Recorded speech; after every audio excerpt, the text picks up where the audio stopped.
Un grupo de 10 terapeutas ocupacionales voluntarios de la Alianza en Pro de Salud y Rehabilitación de Estados Unidos visitarán del 5 al 10 de junio las unidades básicas de rehabilitación de Panabá, Suquilá, Espita y CREE de Tizimín para ofrecer consultas gratuitas e intercambiarán experiencias y estrategias con especialistas yucatecos.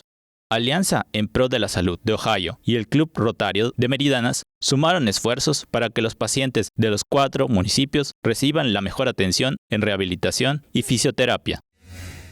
Brindar atención médica en lo que se refiere a fisioterapia y rehabilitación, eso es en cuanto a los pacientes.